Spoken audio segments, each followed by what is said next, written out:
أعوذ بالله من الشيطان الرجيم. بسم الله الرحمن الرحيم. اللهم صل على سيدنا ومولانا محمد وعلى آل سيدنا ومولانا محمد وبارك وسلم عليه.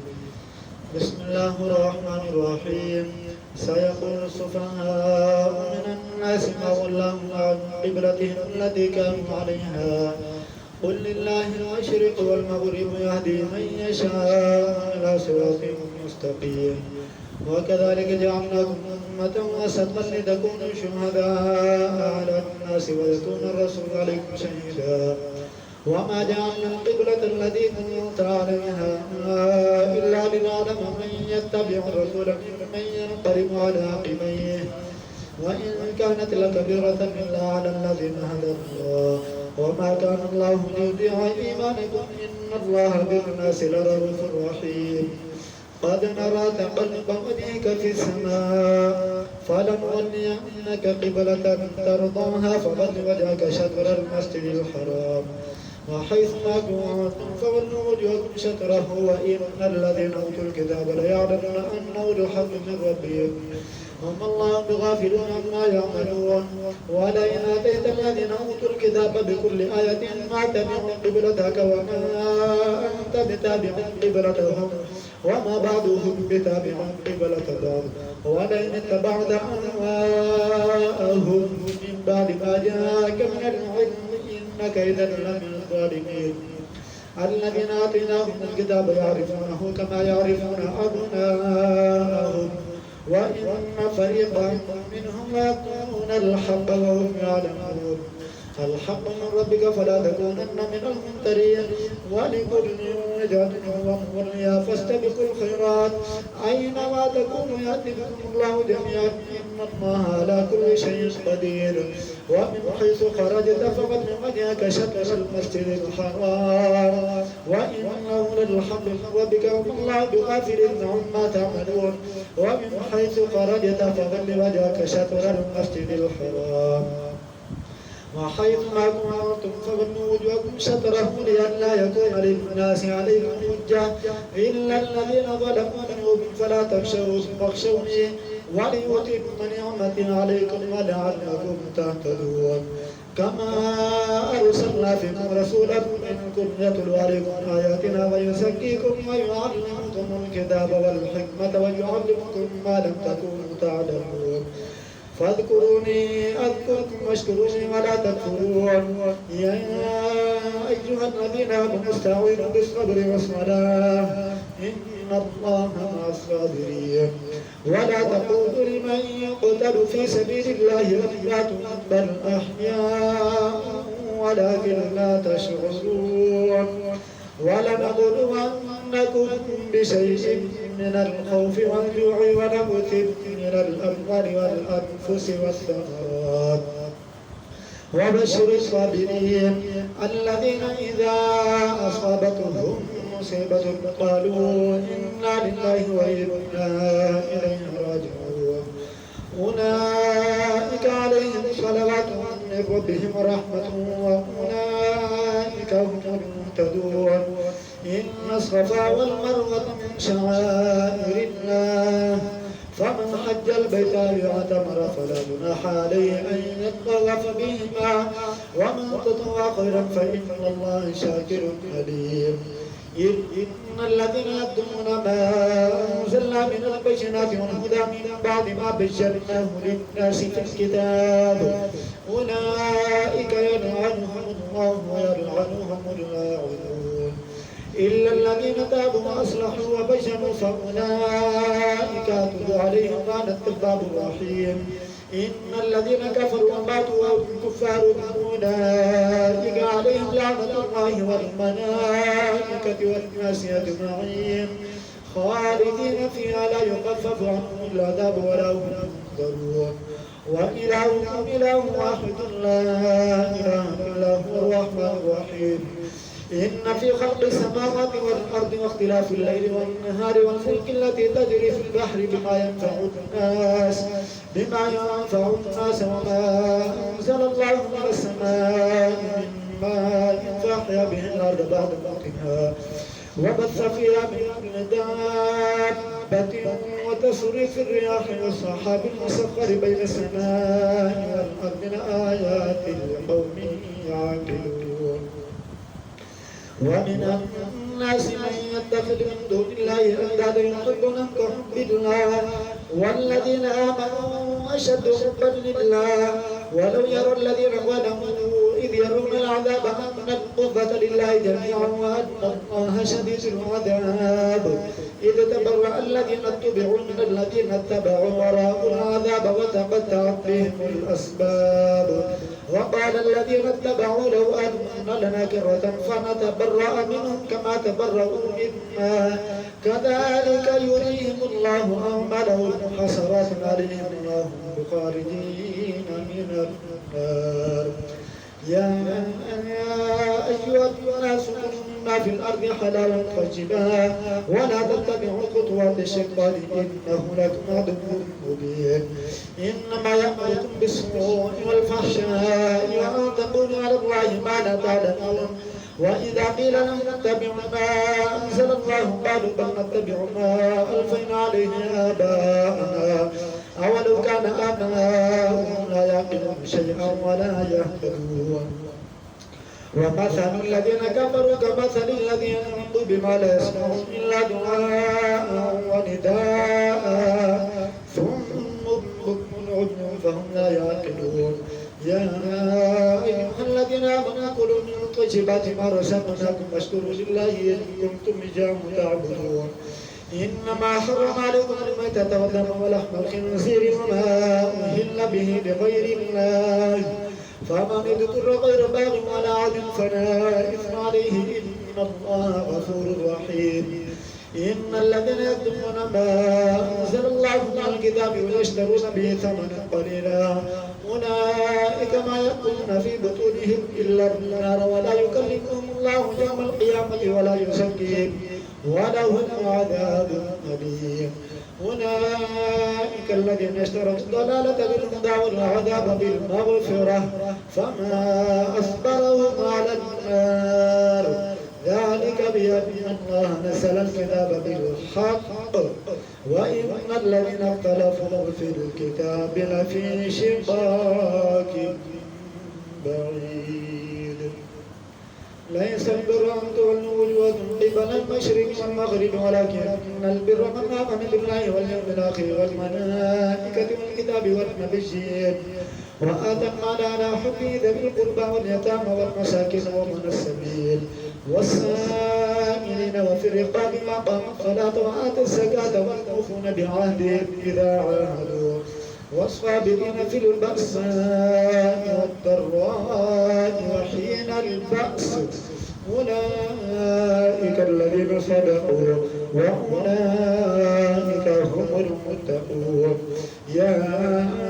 أيها الذين آمنوا كتب عليكم القصاص في القتلى الحر بالحر والعبد بالعبد والأنثى بالأنثى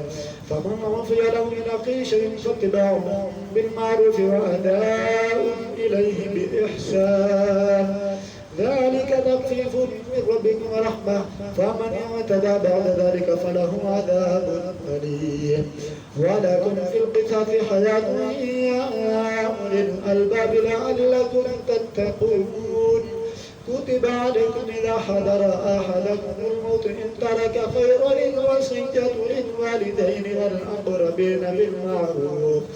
حقا على المتقين فمن بدله بعد ما سمعه فإنما إثم على الذين يبدلونه إن الله سميع أليم فمن خاف من موص دنفا أو إثما فأصلح بينهم فلا إثم عليه إن الله غفور رحيم يا أيها الذين آمنوا كتب عليكم الصيام كما كتب على الذين من قبلكم لعلكم تتقون أياما معدودات فمن كان منكم مريضا ولا سفر فعدة من أيام أخر وعلى الذين يطيقونه فدية طعام مسكين فمن تطوع خيرا فهو خير له وأن تصوموا خير لكم إن كنتم تعلمون. شهر رمضان الذي أنزل فيه القرآن هدى للناس وبينات من الهدى والفرقان فمن شهد منكم الشهر فليصمه ومن كان مريضا ولا سفر فعدة من أيام أخر يريد الله بكم اليسر ولا يريد بكم العسر ولتكملوا العدة ولتكبروا الله على ما هداكم ولعلكم تشكرون. وإذا سألك عبادي عني فإني قريب أجيب دعوة الداعي إذا دعاني فليستجيبوا لي وليؤمنوا بي لعلهم يرشدون. وحل لكم ليلة الصيام الرفث إلى نسائكم هن لباس لكم وأنتم لباس لهم علم الله أنكم كنتم تختارون أنفسكم فتاب عليكم وعفى عنكم فالآن باشروهن وابتغوا ما كتب الله لكم وكلوا واشربوا حتى يتبين لكم الخيط الأبيض من الخيط الأسود من الفجر ثم أتموا الصيام إلى الليل ولا تباشروهن وأنتم عاكفون في المساجد تلك حدود الله فلا تقربوها كذلك يبين الله آياته للناس لعلهم يتقون. ولا تأكلوا أموالكم بينكم بالباطل وتدلوا بها إلى الحكام لتأكلوا فريقا من أموال الناس بالإثم وأنتم تعلمون. يسألونك عن الأهلة قل هي مواقيت للناس وللحج وليس البر بأن تأتوا البيوت من ظهورها ولكن البر من اتقى وأتوا البيوت من أبوابها واتقوا الله لعلكم تفلحون.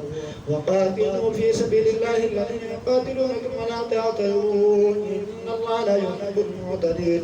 وقتلوهم حيث ثقفتموهم وأخرجوهم من حيث أخرجوكم والفتنة أشد من القتل ولا تقاتلوهم عند المسجد الحرام حتى يقاتلوكم فيه فإن قاتلوكم فاقتلوهم كذلك جزاء الكافرين. فإن انتهوا فإن الله غفور رحيم. وقاتلوهم حتى لا تكون فتنة ويكون الدين لله فإن انتهوا فلا عدوان إلا على الظالمين.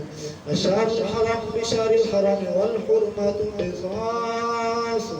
فمن اعتدى عليكم فاعتدوا عليه بمثل ما اعتدى عليكم واتقوا الله واعلموا أن الله مع المتقين. وأنفقوا في سبيل الله ولا تلقوا بأيديكم إلى التهلكة واحسنوا إن الله يحب المحسنين. وأتموا الحج والعمرة لله فإن أحصرتم فما استيسر من الهدي ولا تحلقوا رؤوسكم حتى يبلغ الهدي محله فمن كان منكم مريضا أو به أذى من رأسه ففدية من صيام أو صدقة أو نسك فإذا أمنتم فما تمتع بالعمرة إلى الحج فما استيسر من الهدي فمن لم يجد فصيام 3 أيام في الحج و7 إذا رجعتم تلك 10 كاملة ذلك لمن لم يكن أهله حاضر المسجد الحرام واتقوا الله واعلموا أن الله شديد العقاب. الحج أشهر معلومات فمن فرض فيهن الحج فلا رفث ولا فسوق ولا جدال في الحج وما تفعلوا من خير يعلمه الله وتزودوا فإن خير الزاد التقوى واتقون يا أولي الألباب. ليس عليكم جناح أن تبتغوا فضلا من ربكم فإذا أفضتم من عرفات فاذكروا الله عند المشاعر الحرام واذكروه كما هداكم إن كنتم من قبله لمن الضالين ثم أفيدوا من حيث أفاض الناس واستغفروا الله إن الله غفور رحيم. فإذا قضيتم مناسككم فاذكروا الله كذكركم آباءكم وأشد ذكرا فمن الناس من يقول ربنا آتنا في الدنيا وما له في الآخرة من خلاق ومنهم من يقول ربنا آتنا في الدنيا حسنة وفي الآخرة حسنة وقنا عذاب النار. أولئك لم نصيب مما كسبوا والله سريع الحساب. واذكروا الله في أيام معدودات فمن تعجل في يومين فلا إثم عليه ومن تأخر فلا إثم عليه لمن اتقى واتقوا الله واعلموا أنكم إليه تحشرون. ومن الناس من يعجبك قوله في الحياة الدنيا ويشهد الله على ما في قلبه وهم ألد الخصام وإذا تولى سعى في الأرض ليفسد فيها ويهلك الحرث والنسل والله لا يحب الفساد. وإذا قيل له اتق الله أخذته العزة بالإثم فحسبه جهنم ولبئس المهاد. ومن الناس من يشري نفسه ابتغاء مرضات الله والله رؤوف بالعباد. يا أيها الذين آمنوا ادخلوا في السلم كافة ولا تتبعوا خطوات الشيطان إنه لكم عدو مبين. فإن زللتم من بعد ما جاءتكم البينات فاعلموا أن الله عزيز حكيم. هل ينظرون إلا أن يأتيهم الله في ظلل من الغمام والملائكة وقضي الأمر وإلى الله ترجع الأمور. سل بني إسرائيل كم آتيناهم من آية بينة ومن يبدل نعمة الله من بعد ما جاءته فإن الله شديد العقاب. زجن للذين كفروا الحياة الدنيا ويسخرون من الذين آمنوا والذين اتقوا فوقهم يوم القيامة والله يرزق من يشاء بغير حساب. كان الناس أمة واحدة فبعث الله النبيين مبشرين ومنذرين وأنزل معهم الكتاب بالحق ليحكم بين الناس فيما اختلفوا فيه وما اختلف فيه إلا الذين أوتوا من بعد ما جاءتهم البينات بغيا بينهم فهدى الله الذين آمنوا لما اختلفوا فيه من الحق بإذنه والله يهدي من يشاء إلى صراط مستقيم. أم حسبتم أن تدخلوا الجنة ولما يأتكم مثل الذين خلوا من قبلكم مستهم البأساء والضراء وزلزلوا حتى يقول الرسول والذين آمنوا معه متى نصر الله ألا إن نصر الله قريب. يسألونك ماذا ينفقون قل ما أنفقتم من خير فللوالدين والأقربين واليتامى والمساكين وابن السبيل وما تفعلوا من خير فإن الله به عليم. كتب عليكم القتال وهو كره لكم وعسى أن تكرهوا شيئا وهو خير لكم وعسى أن تحبوا شيئا وهو شر لكم والله يعلم وأنتم لا تعلمون. يسألونك عن الشهر الحرام قتال فيه قل قتال فيه كبير وصد عن سبيل الله وكفر به والمسجد الحرام وإخراج أهله منه أكبر عند الله والفتنة أكبر من القتل ولا يزالون يقاتلونكم حتى يردوكم عن دينكم إن استطاعوا ومن يرتد منكم عن دينه فيمت وهو كافر فأولئك حبطت أعمالهم في الدنيا والآخرة وأولئك أصحاب النار هم فيها خالدون. إن الذين آمنوا والذين هاجروا وجاهدوا في سبيل الله أولئك يرجون رحمة الله والله غفور رحيم. يسألونك عن الخمر والميسر قل فيهما إثم كبير ومنافع للناس وإثمهما أكبر من نفعهما ويسألونك ماذا ينفقون قل العفو كذلك يبين الله لكم الآيات لعلكم تتفكرون. في الدنيا والآخرة ويسألونك عن اليتامى قل إصلاح لهم خير وإن تخالطون فإخوانكم والله يعلم المفسد من المصلح ولو شاء الله لأعنتكم إن الله عزيز حكيم. ولا تنكحوا المشركات حتى يؤمنن ولا أمة مؤمنة خير من مشركة ولو أعجبتكم ولا تنكحوا المشركين حتى يؤمنوا ولا عبد مؤمن خير من مشرك ولو أعجبكم أولئك يدعون إلى النار والله يدعو إلى الجنة والمغفرة بإذنه ويبشر آياته للناس لعلهم يتذكرون ويسألونك عن المحيض قل هذا فاعتزلوا النساء في المحيض ولا تقربوهن حتى يطهرن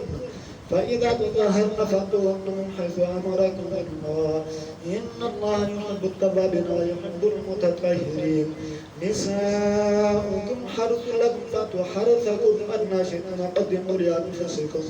واتقوا الله واعلموا أنكم ملاقوا بشر المؤمنين ولا تدعوا الله مردة لإيمانكم أن تبروا وتتقوا وتصلحوا بين الناس والله سميع عليم لا يؤاخذكم الله باللغو في أيمانكم ولكن يؤاخذكم بما كسبت قلوبكم والله غفور حليم للذين يؤمنون من نسائهم تربص 4 أشهر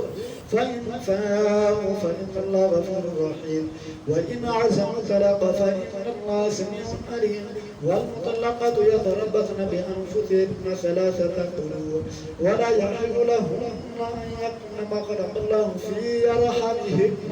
إن يؤمن بالله واليوم الآخر وبعولتهن أحق بردهن في ذلك إن أرادوا إصلاحا ولهن مثل الذي عليهن بالمعروف وللرجال عليهن درجة والله عزيز حكيم الطلاق مرتان فإمساك بمعروف أو تسريح بإحسان ولا يحل لكم أن تأخذوا مما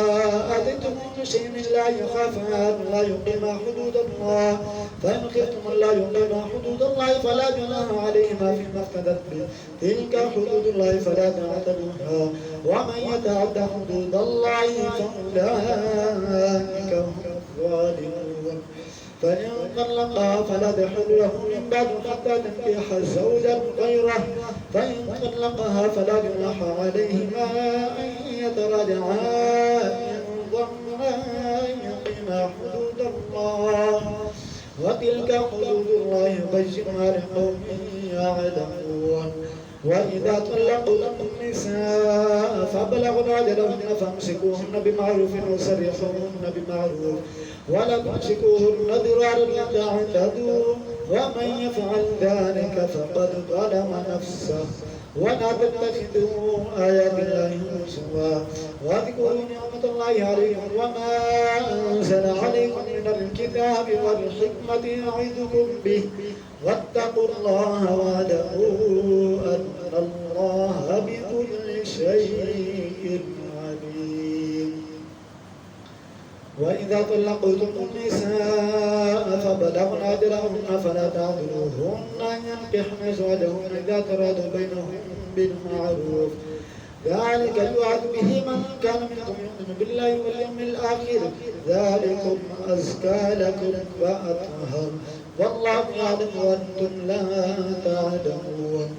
والوالدات يرضعن أولادهن حولين كاملين لمن أراد أن يتم الرضاعة وعلى مولود له رزقهن فكسوتهن بالمعروف لا تكلف نفس إلا وسعها لا تضار والدة بولدها ولا مولود له بولده وعلى الوارث مثل ذلك فإن أرادا فصالا عن تراض منهما وتشاور فلا جناح عليهما وإن أردتم أن تسترضعوا أولادكم فلا جناح عليكم إذا سلمتم ما آتيتم بالمعروف واتقوا الله واعلموا أن الله بما تعملون بصير والذين يتوفون منكم يذرون أزواجا يتربصن بأنفسهن 4 أشهر وعشرا فإذا بلغن أجلهن فلا جناح عليكم فيما فعلن في أنفسهن بالمعروف والله بما تعملون خبير ولا جناح عليكم فيما عقدتم به من خطبة النساء وأنتم في أنفسكم علم الله أنكم ستذكرونهن ولكن لا تواعدون سرا إلا أن تقولوا قولا معروفا ولا تعزموا عقدة النكاح حتى يبلغ الكتاب أجله واعلموا أن الله يعلم ما في أنفسكم فاحذروه واعلموا أن الله غفور حليم. لا جناح عليكم إن طلقتم النساء ما لم تمسن أو تفردوا لهن فريضة ومتعوهن على الموسع قدره وعلى المقتر قدره متاع بالمعروف حقا على المحسنين. وإن طلقتموهن من قبل أن تمسوهن وقد فرضتم لهن فريضة فنصف ما فرضتم إلا أن يعفو الذي بيده عقدة النكاح وأن تعفوا أقرب للتقوى ولا تنسوا الفضل بينكم إن الله بما تعملون بصير. حافظوا على الصلوات والصلاة الوسطى وقوموا لله قانتين. فإن خفتم فرجالا أو ركبانا فإذا أمنتم فاذكروا الله كما علمكم ما لم تكونوا تعلمون. والذين يتوفون منكم يذرون أزواجا وصية لأزواجهم متاعا إلى الحول غير إخراج فإن خرجن فلا جناح عليكم فيما فعلن في أنفسهن من معروف والله عزيز حكيم. وللمطلقات متاع بالمعروف حقا على المتقين كذلك يبين الله لكم آياته لعلكم تعقلون. ألم تر إلى الذين خرجوا من ديارهم وهم ألوف حذر الموت فقال لهم الله موتوا ثم أحياهم إن الله لذو فضل على الناس ولكن أكثر الناس لا يشكرون. وقاتلوا في سبيل الله واعلموا أن الله سميع عليم. من ذا الذي يقرض الله قرضا حسنا فيضاعفه له أضعافا كثيرا والله يقبض ويبسط وإليه ترجعون. ألم تر إلى الملأ من بني إسرائيل من بعد موسى إذ قالوا لنبي له ابعث لنا ملكا نقاتل في سبيل الله قال هل عصيتم كتب عليكم القتال ألا تقاتلوا قالوا وما لنا ألا نقاتل في سبيل الله وقد أخرجنا من ديارنا وأبنائنا فلما كتب عليهم القتال تولوا إلا قليلا منهم والله عليم بالظالمين. وقال له نبي إن الله قد بعث لكم طالوت ملكا قالوا أنى يكون له الملك علينا ونحن أحق بالملك منه ولم يؤت سعة من المال قال إن الله اصطفاه عليكم وزاده بسطة في العلم والجسم والله يؤتي ملكه من يشاء والله واسع عليم. وقال له نبي إن آية ملكه أن يأتيكم التابوت في سكينة من ربكم وبقية مما ترك آل موسى وآل هارون تحمله الملائكة إن في ذلك آية لكم إن كنتم مؤمنين. فلما فصل طالوت بالجنود قال إن الله مبتليكم بنهر فمن شرب منه فليس مني ومن لم يطعمه فإنه مني إلا من اغترف غرفة بيده فشربوا منه إلا قليلا منهم فلما جاوزه هو والذين آمنوا معه قالوا لا طاقة لنا اليوم بجالوت وجنوده قال الذين يظنون أنهم ملاقو الله كم من فئة قليلة غلبت فئة كثيرة بإذن الله والله مع الصابرين. ولما برزوا لجالوت وجنوده قالوا ربنا أفرغ علينا صبرا وثبت أقدامنا وانصرنا على القوم الكافرين فهزمهم بإذن الله وقتل داوود جالوت وآتاه الله الملك والحكمة وعلمه مما يشاء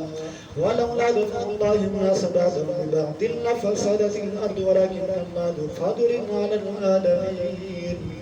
تلك آيات الله نتلوها عليك بالحق وإنك لمن المرسلين. آمنت بالله صدق الله